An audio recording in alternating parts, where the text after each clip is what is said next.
Welcome to the White Coat Ceremony for the Physician Assistant Class of 2027. It is wonderful to be joined today by so many family members, friends, and loved ones who have gathered to support and celebrate our students. Your presence here on this beautiful spring morning speaks to the important role that you've played in our journey, and we're grateful for your continued encouragement and support. PA Class of 2027. This milestone reflects the tremendous efforts you've invested over the past 4 semesters studying the foundational medical sciences and principles of clinical care, diagnosis, and treatment across every organ system. Your accomplishments have not come without sacrifice, including time spent away from your family and friends, and we recognize that honor and commitment today. This ceremony also marks an opportunity to acknowledge the faculty who have guided you to this point. Our core PA and instructional faculty have worked diligently throughout the didactic phase to prepare you for success as you enter your clinical rotations. I'm going to ask them to please stand and be acknowledged. First, our core PA faculty who teach a variety of courses throughout the didactic phase of our program, Dr. David Baldwin.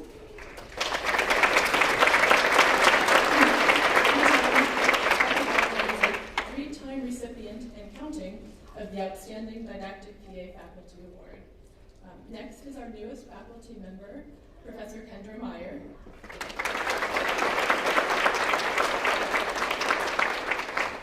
Professor Meyer brings a wealth of clinical experience and insight to her teaching, and I look forward to see all the good things she's going to do in the coming years. In addition, we're pleased to be joined this morning by Dr. Leanne Hammer, lead instructor for our foundational pharmacology course and the 2024 recipient of the School of Medicine Health Professions Distinguished Teacher Award.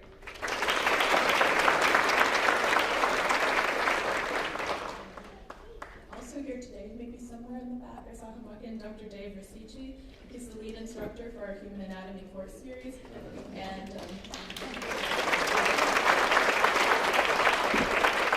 Rasici is the 2025 recipient of the Chancellor's Award for Excellence in Teaching. Dr. Ashley Patrone teaches in our Human Anatomy course series and our Neurobiology course, and she's the recipient of the 2023 MD Program Distinguished Teacher Award.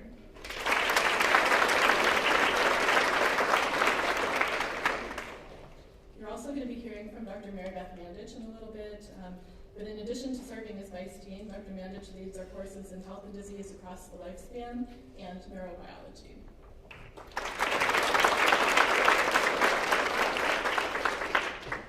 We are very grateful to all of our faculty for providing these students with a strong foundation in the medical sciences, clinical medicine, and physician assistant practice. Lastly, I want to thank our Director of Clinical Education, Professor Allison McNamara. You would stand up, please.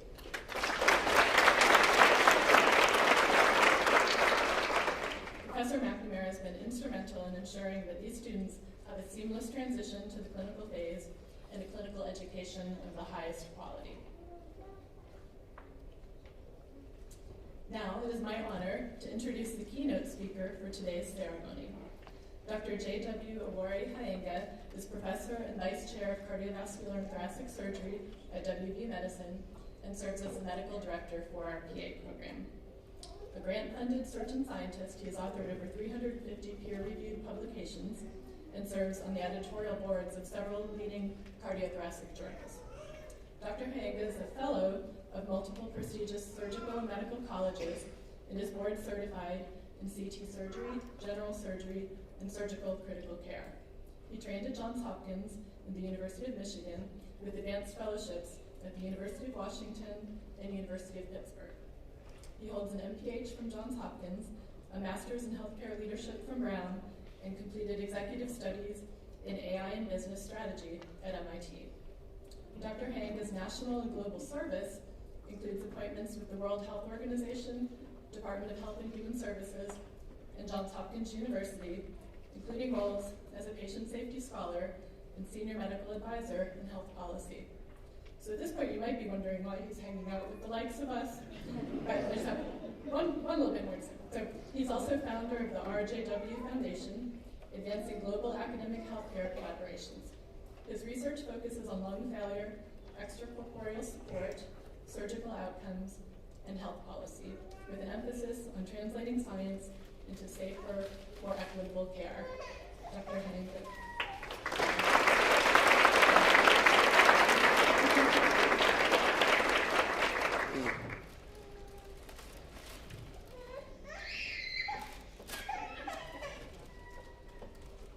Good morning.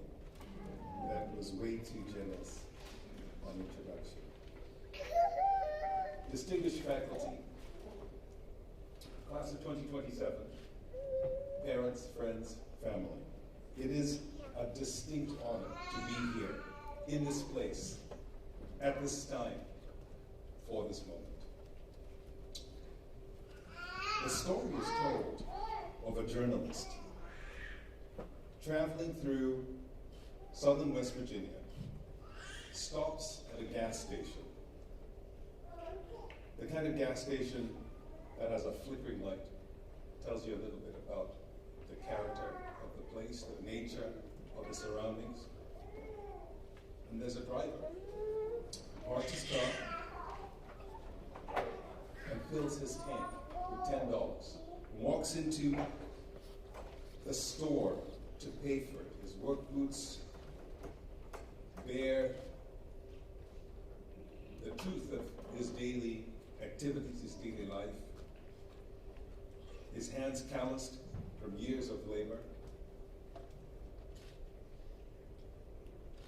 And he tells the cashier, well, $10 on pump 3.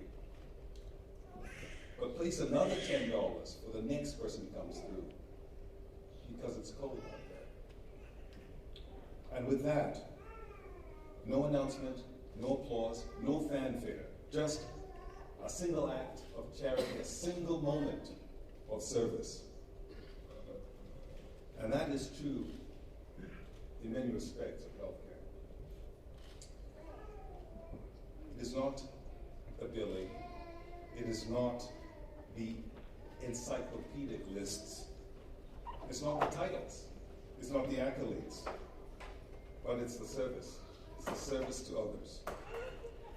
Seeing someone that you do not know, that you've never met, and deciding at that moment without hesitation that you will help that person.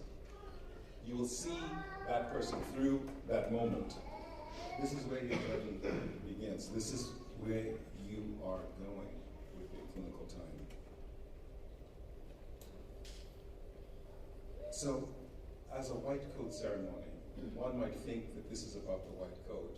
Yes, it is, but really, it's not only that. It's not about the fabric. It's about the identity.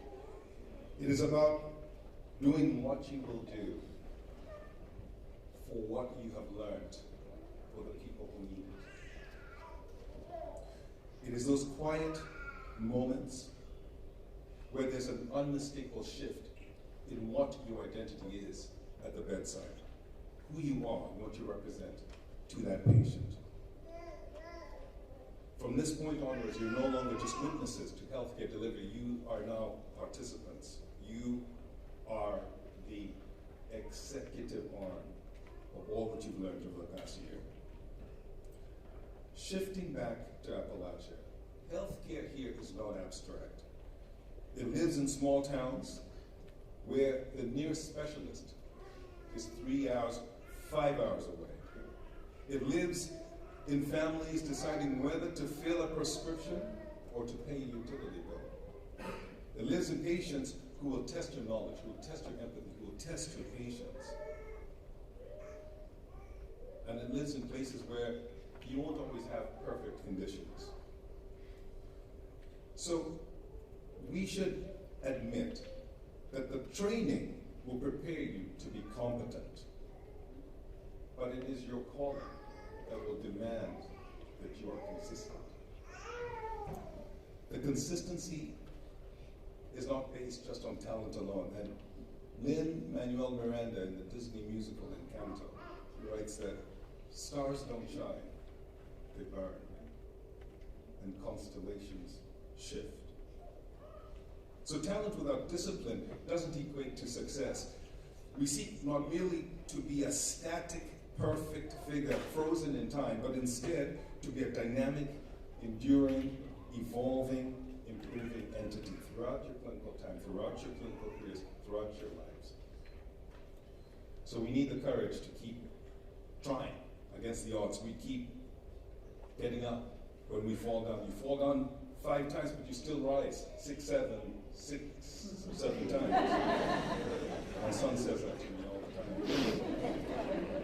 Digging deep into the reserves of the resilience and the pursuit of excellence that has brought you here. The courage to stand where others have not stood. The courage to speak when it is easier to stay silent. But perhaps most importantly, the courage to begin, even before you feel that you're absolutely ready.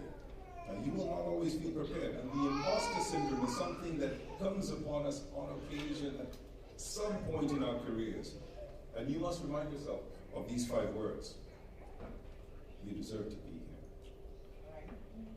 There will be moments, your first weekend on call, your first critically ill patient, the first time you make a decision without a safety net, when you will wonder, do you belong in this space? In that moment, do you? You do. And you don't need to know everything, because you don't, unless of course you use ChatGPT 7, but that's a different story. It is because you are willing to be present. You're willing to step forward when it matters. You're willing to get up when you could ignore the situation at hand. And I'll tell you something else. Patients will not remember your encyclopedic memory. They won't remember your exhaustive differential diagnosis or even your treatment plan in its nuanced detail, but they will remember how you made them feel at the moment. They will remember how you made them feel when they were scared, when they were vulnerable, and when they were unsure of what was to come next. They will remember whether you sat down. They will remember whether you listened. They will remember whether you treated them as a case or just as a human, as a person. And if you do this well, if you do this consistently and earnestly, with authenticity, you will find that your impact will go far beyond being a PA, being a healthcare giver, being a clinician. You will become, in many cases, the most trusted voice in the lives of many. And there are few things that are more precious than that. Now, let's pivot for a moment to talk about blazing a trail. Because it sounds grand, almost cinematic, but conjuring up images of bold, sweeping change. In reality, though, most trails are blazed in quiet moments, not dramatic ones. They are carved out in silence, in the decision to stay an extra 5 minutes, in the choice to advocate when it would be easier to just move on, in the willingness to return to communities that others overlook. Some of you will practice in major academic centers. Some of you will return to towns not unlike the ones you grew up in. Some of you will go places where the need is greater than others and the resources less so. But every one of those paths matters, and it is your challenge to not just follow the trail that has been laid out for you, but to actually shape it. If something doesn't make sense, then ask why. If something isn't working, then try to fix it. If something is missing, build it. Medicine advances not because people comply, but because people ask questions and people challenge norms. I'll offer you a seemingly contradictory thought. Healthcare is serious, undoubtedly. But give yourself some grace. Find time to smile, to laugh, to find the humor in a moment. Because there will be days when your carefully constructed plan will unravel before your very eyes in minutes. You'll spend hours preparing only to be surprised when the patient says, "No, I actually stopped taking that medication 6 months ago." You will learn that the phrase, quick consult is one of the most misleading phrases in the English language. And at some point, inevitably, you will introduce yourself confidently only to realize that you've walked into the wrong room. It happens, and it happens to all of us. But the point is, those moments aren't there to be avoided. Just move through them with humility, move through them with a sense of humor, and give yourself that opportunity to breathe, take in the moment, and understand that this is a human science limited to human beings. We'll return for a moment to where we are in West Virginia. This is a place that is often described in terms of its challenges: rural access, economic constraints, health disparities.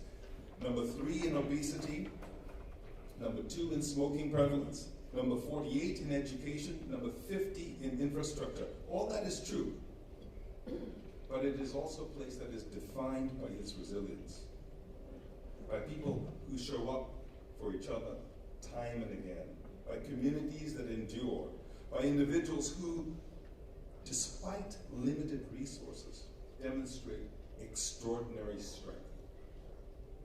And you are entering a profession that is not just needed in this state, but it is essential. And you are uniquely positioned to understand how to address some of the health inequities that exist in West Virginia. And that understanding brings a different level of compassion and empathy to the table when you see your patients. And do not underestimate the power of that. Seize the opportunity to bring your excellence to the table. Remember that excellence is not an event, it is a habit. It is built in the small, consistent choices that you make every day. The way you prepare, the way you communicate, the way you respond, even when things don't go according to plan. So you do not need to wake up one day and feel like you need to be an exceptional PA. You become one as we evolve, one decision at a time. So as you sit here today, at the beginning of this next phase, I encourage you to be daring. Not reckless, but daring. Dare to take on the patients that others avoid. Dare to ask the questions that people hesitate to ask. Dare to step into the roles where you don't feel you're absolutely ready to fill. The trail that you blaze will not reveal itself in advance, and so you have to play with it. You have to experiment with it. You have to take some chances and push forward to understand where that equilibrium will sit. Now, one of the relationships that I have as a surgeon with my PA is very close trust. When we are performing a robotic lung resection, the bedside operator is our PA, who is the most trusted person to have at the bedside. And by this I mean, when we are performing a dissection on a pulmonary artery vessel branch that is 3 millimeters in diameter, I trust that my PA will be able to navigate, create a direct visual plane, and hold the instruments in such a way that we can dissect that vessel safely, perform the resection, and get that patient off the table safely and alive. That trust is something that's very difficult to convey, to describe, to quantify, but you will see it because you will work closely with teams in teams, and you will be a central part of whether that team is successful or not. And we never underestimate the power of the relationship we have with our PAs, because they are such a vital, essential, important part of most of the trickiest, most complex, most difficult, and most necessary parts of the care that we deliver. In closing, I will tell you this. This is the beginning of an adventure. and it is an adventure that will last decades. Remember that every part of it is a multidisciplinary effort, and everything you do will be enhanced by the power to do it in conjunction with the people around you. They say that if you want to go fast, go alone. But if you want to go far, go together. And as you stand here together with your colleagues, this class of 2027, stay together, think together, be together, grow together, advance together, and blaze a trail together. Thank you all.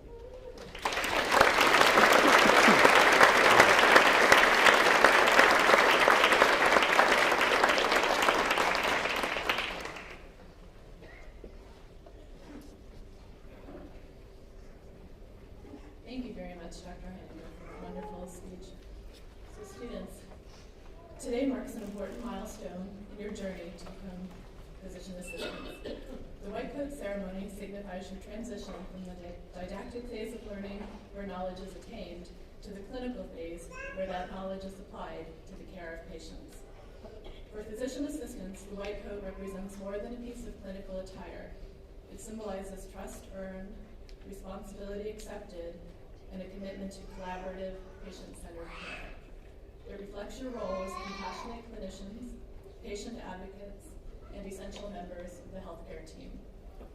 As you prepare to enter your clinical rotations, I invite you to pause for a moment and reflect on what the white coat means to you, why you chose this profession, the patients you intend to serve, and the values you aspire to carry with you into every clinical encounter. May the white coat remind you of both the privilege and the responsibility of caring for others, and may it guide you as you step forward into this next transformative phase of your training. Now I'll ask that you stand and prepare to receive the white coats.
Huff.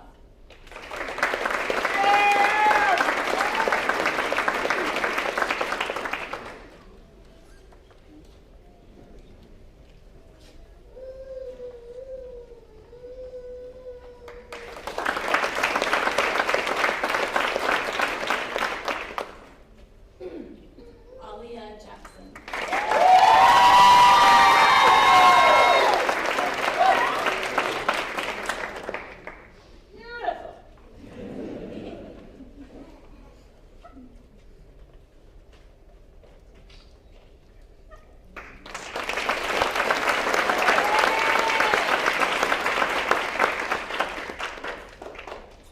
Diana Lanigan.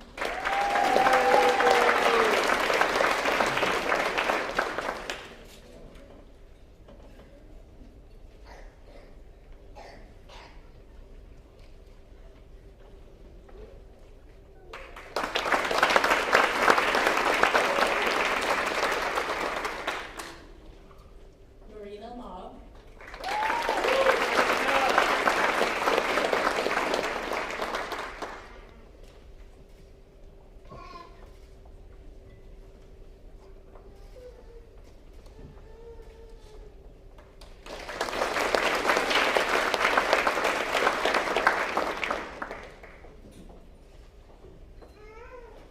Natalie McCann.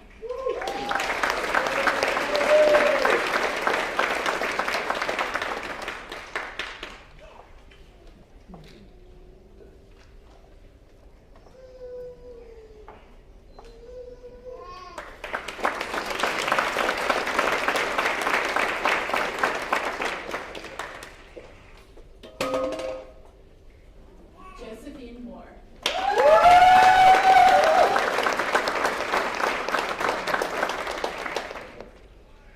You better get that white coat, girl.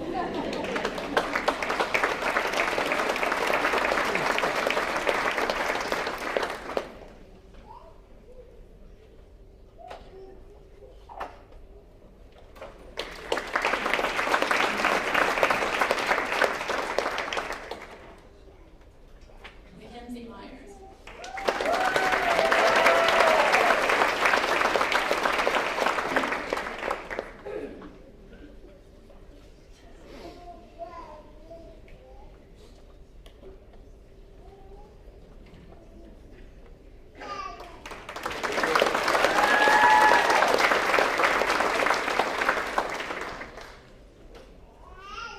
Abigail Nickerson.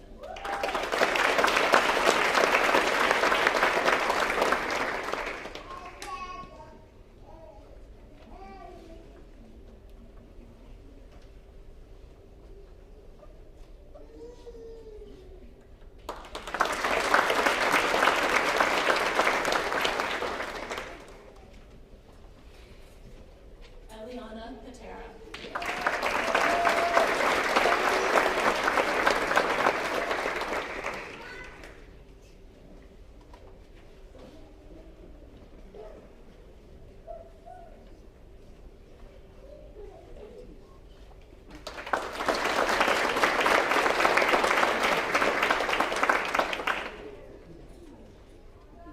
Genevieve Potter.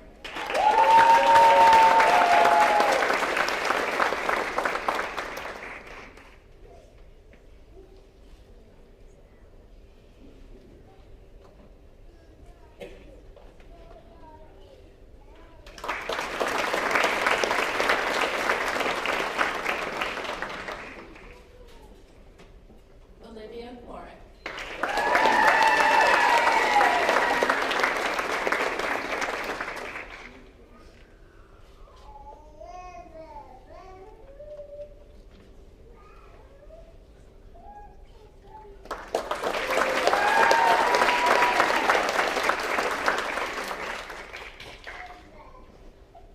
Gabriel Ray.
amazing support out there. I love to see that. So at this point, I'd like you all to please stand for reading of the Physician Assistant Professional Oath, along with Professor Allison McNamara.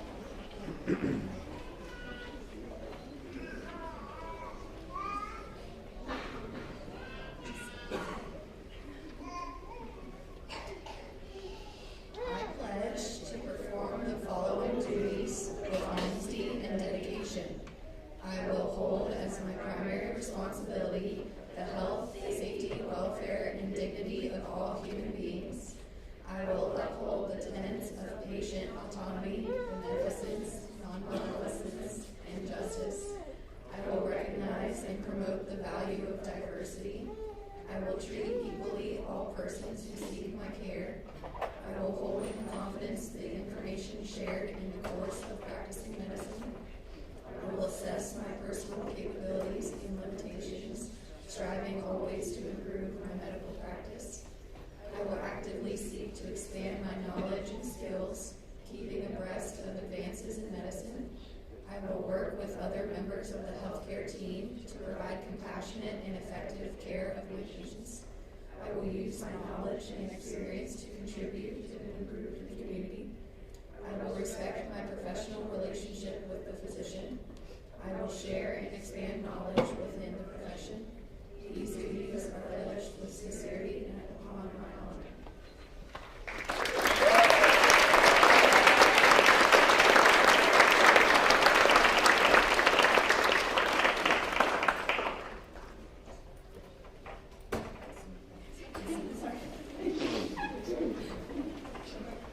It is now my privilege to introduce Dr. Mary Beth Mandich, a leader whose efforts have shaped the education of countless healthcare professionals here at WVU.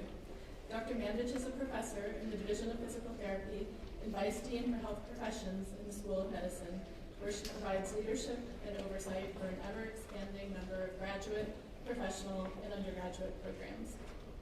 The value she brings to her clinical work as a pediatric physical therapist with expertise in neonatal care and high-risk development are reflected in her role as an educator and a leader, including compassion, advocacy, and a service-oriented approach. Dr. Mandich is deeply invested in expanding educational opportunities that prepare healthcare professionals to serve their communities and improve the health of their patients. It is because of her vision that we are all here today celebrating these physician assistant students. I am deeply grateful to Dr. Mandich for her mentorship, her dedication to fostering excellence in healthcare education, and for her unwavering commitment to our faculty and our students. Dr. Mandich.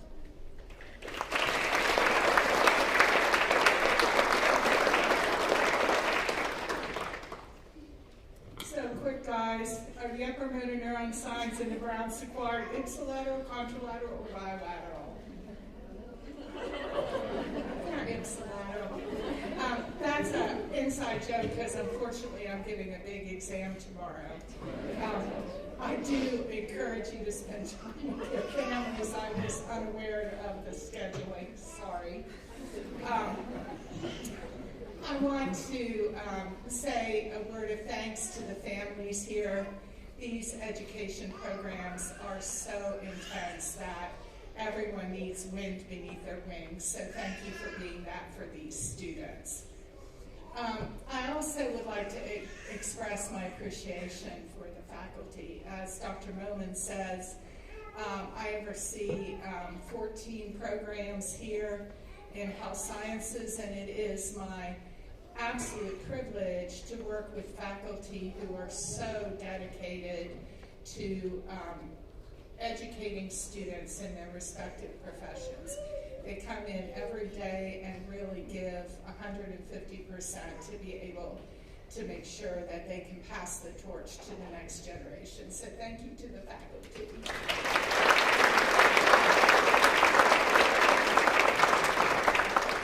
Guys, seriously, I keep in my office 2 pencil drawings that a physical therapist from Denmark gave me.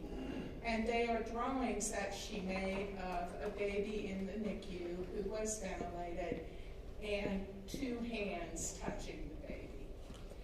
And I keep those drawings where I see them every day because it reminds me that we touch lives. We touch lives physically, and we touch lives metaphorically. At the point where they are fragile and vulnerable, we need to have an appropriate, delicate, healing, and caring touch. The white coat will set you apart, no doubt. In a hospital, it is a sign of prestige. It can be used as a sign of power. I encourage you to use your white coats as a commitment to service. Because as you heard earlier, it is about the way that you treat people and make them feel that you are able to heal. It is not just about your knowledge and your competence and skill. So that being said, I also want to remind you that the upcoming year is still an education year. So learn while you're out there. You aren't expected to know everything. And sometimes you'll learn things like, I don't want to ever be that way, or I don't want to do it that way. That's learning too. So use this upcoming year, to learn how you want to practice as a physician assistant. The second thing I want to tell you is that clinical rotations are hard to find, especially for PAs, because it seems like every university wants to have a PA program, and every university needs clinical sites for their PA program. So it is incredibly competitive out there. Is that correct, Allison? Yes. I like to hear people say to me, I would rather have a WVU student than a student from anywhere else. So you guys are going to carry that tradition forward for me, right? So you reflect, no pressure, but you do reflect WVU when you go out, and our education program when you go out in the clinic. And people have cut off access to students because of having a difficult student. So remember to be a learner, and remember that though being able to participate in those clinical sites is a privilege, those preceptors don't get compensated. They do it because of the love of the profession and the desire to educate the next generation of professionals. And the last thing I would say to you is pay it forward at some point in a couple of years, and take students in whatever specialty area you practice, pass the torch to the next generation of physician assistants. So I've had so much fun in class with you, and I'm so proud of what you've accomplished. When I look at the PA program, I feel like watching so much of my life's work come to fruition. So congratulations, and I look forward to getting you out of neuro and then seeing you around. Congratulations.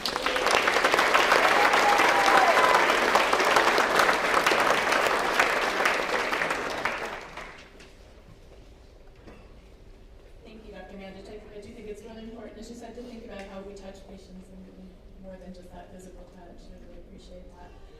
So before I share my closing remarks with the class of 2027 and invite you to join us for a little reception in the Pylons lobby, I'd just like to pause to acknowledge a few people whose support was essential to the success of today's ceremony.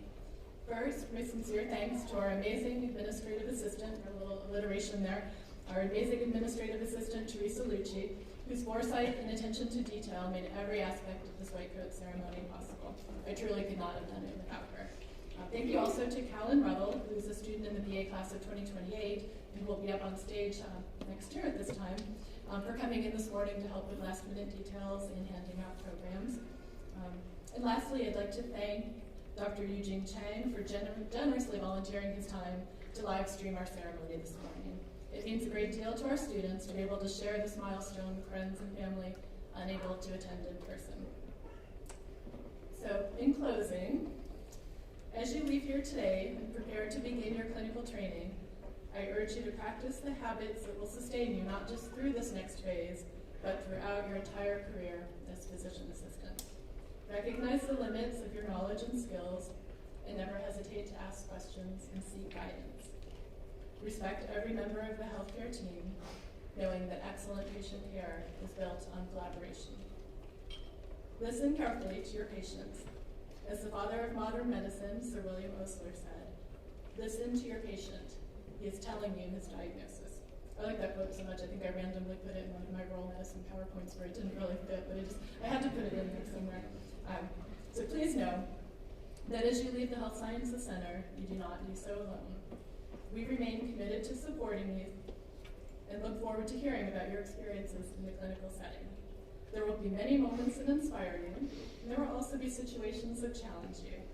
But try to remember that the lessons you gain in the coming year will shape you long after you graduate next May. As you move forward, embrace the diversity of the patients you will serve. Let every story you hear and every challenge you witness deepen your empathy and strengthen your commitment to compassionate, patient-centered care.